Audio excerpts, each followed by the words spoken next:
What's going on? So it is roughly, I think about 7:45, 8 o'clock, and that, I have to say, is probably the best time for me to actually come out here and water these plants. So you're probably wondering, but Patrick, why are you watering at 8 o'clock? First off, I really like the accent. Second off, to me, it's the best time.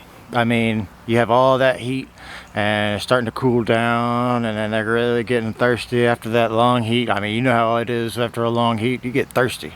So why wouldn't the plants also like some water at night? I mean, you can even it up. You could do a light watering in the morning and a light watering in the evening. That's up to you. I just do one at night. So first thing you always are going to do, obviously, whenever you're going to check the water of your plants is, do they even need water? So let's look at one of the probably the best methods to do in that. Okay, so one of the probably the best methods I would have to say is just the good old finger. I mean, you just take your finger and you go in kind of, you know, wherever you can get your finger in, and you go down. I like to go down as far as I can stick my finger, which is usually about 2 knuckles. And so as you can see, it came up dirty, but I would say it was still pretty dry. So I'm going to add water to this one. Yeah, this one too. This one's gonna need it as well. As for these cucumbers, they like a lot of water. So I gave them some mulch. That way they keep it. Do they need any? They're still moist. Do you like the word moist? I'm gonna say it a lot. Potatoes, they're good, they're moist. See, I said it again. That's twice now. Hey, don't forget to like and subscribe. You know where it is. Okay, so we know it needs water. But how much water? It's like the dark secrets to gardening is like, how much water does every plant need? Well, one way I like to know is these tomatoes, they like to just go ahead and do a flood and just let them sit for a couple of days. In this heat, it only lasts like a day or two, but in the nice cooler weather, it's like 3 or 4 days.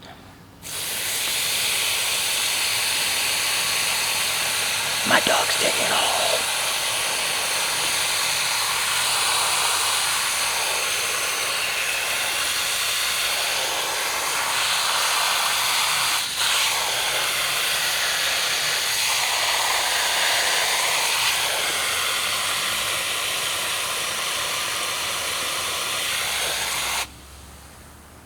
That's how much water. When it's in a raised bed like this, it's not really in a bucket. It doesn't work the same, but you can just count to like 30 seconds-ish. I never count. I don't know why I said I count, but I don't do that. So, and direct it towards the base of the plant. I mean, that's like a direct line down to the root ball. So, how do you know if it doesn't need water though? Each one I've tested has needed water. So, but what if I stick my finger in one and it doesn't need water? So let's see. Like let's go kind of near one of the plants. Like this beautiful thyme, and see, like it's kind of cold and wet down here. So with that information, I know that it's good. It's good. Maybe I'll check it in the morning, but you know, it's fine. I mean, look at these tomatoes. They don't lie when it comes to the watering. I've got it figured out when it comes to these tomatoes and what they like. So that's one thing I definitely know how to grow is tomatoes. There's not a whole lot that you can really do. Okay, oh, well, I say that, but I mean, so like when I built this garden, I have a natural, basically this barrier, a light barrier.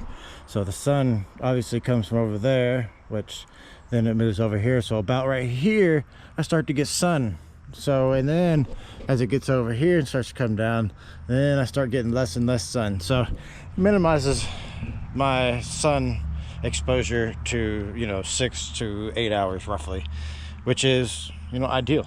So if you're getting a lot more than that and it's causing your tomatoes to say wilt, or your basil to wilt, or pretty much just anything at this, when it gets to these temps, to wilt, except for pepper plants. I gotta say, pepper plants don't seem to care too much.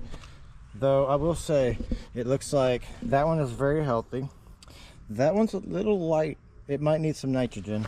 This one's greener, but it could use some nitrogen as well. And this one This one really needs some nitrogen, so I gotta get them some nitrogen probably tonight.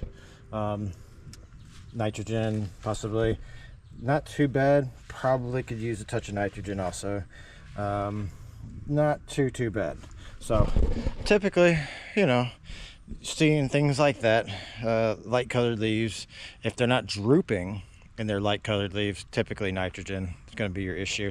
So yeah, I mean, but that's one of the great things about the technology that we are in today, is that you don't even really have to know, especially if you're starting off, you don't even have to know anything about plants. You got a phone in your hand that tells you everything. I mean, especially if you're savvy with the AI, and if you're not, you might as well go ahead and figure it out now. The Terminator's coming, so might as well become friends with them now. So what you could do is, say for like me, let's do this. Let me show you what I'm talking about. So as you can see, this is Gemini. I got it on the flash. It doesn't need anything crazy, so I can go here and go to camera, and then I'll just take a picture of it real quick, and then I attach, and then I just ask, yeah, you say, is my plant okay? And you can say send, and oh, look at it, mosquito. Mosquitoes.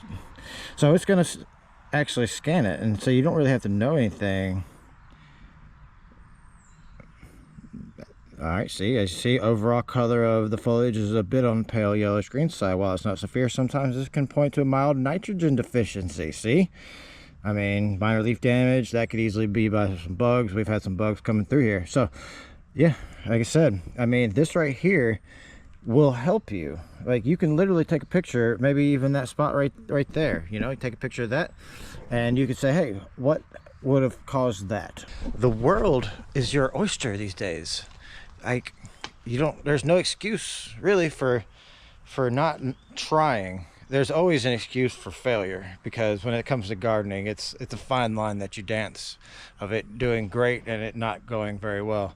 Even professional gardeners out there, they still have failures. Like strawberries, I unearthed them about May 11th, and May 20th we had a frost come in, and then also with all the bugs that got to it, like you see right there, they have pretty much rendered my strawberry, harvest, obsolete basically this year. So I'm just going to focus on getting them better, maybe planting a few more in the rows, kind of like fill in this whole area, and hopefully for next year it'll do better.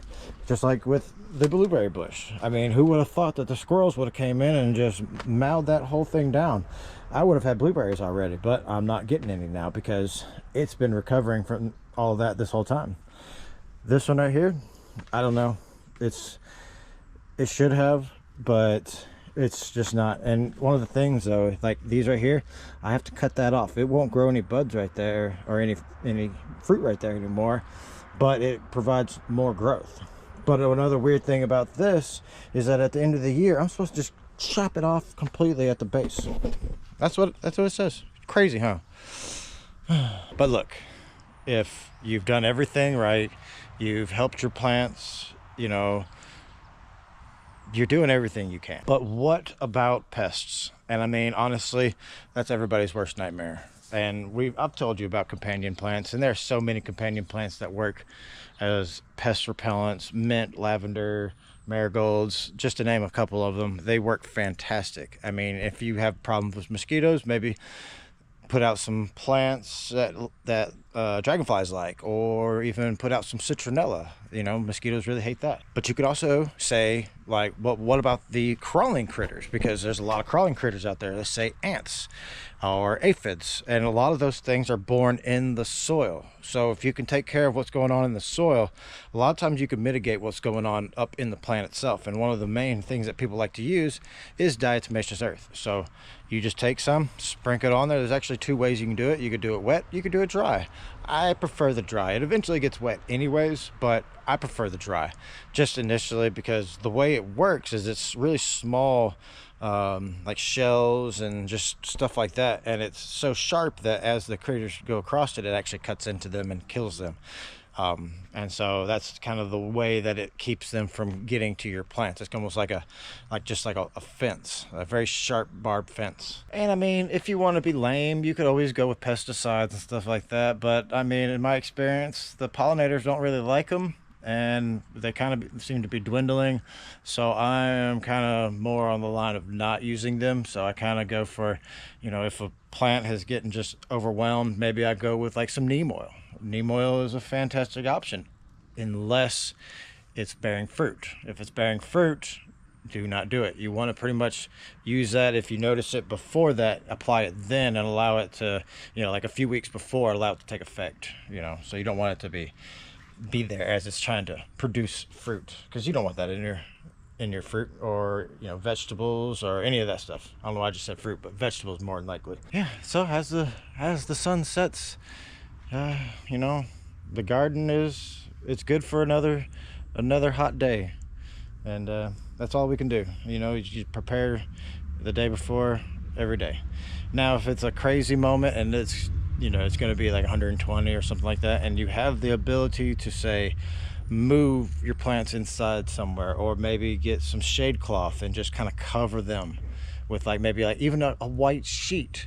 If that's a way to keep the sun from beating down on them, they'll be fine for a day, getting just a little bit less light, because it's still going to let light through. So a white sheet, fantastic. Like I said, it's still going to let some light through, but it'll protect your plants. I think you guys have tapped all of my knowledge at this point, and yeah, I'm gonna call it good, because the mosquitoes are eating me up. I do not have anything out here for them yet, or I haven't seen any dragonflies to eat them. But honestly, I'm getting eaten by like one, maybe two mosquitoes at a time. That's not the worst I've ever experienced, but that's it. So remember, keep gardening, have fun. Don't fail, just have fun, just do it.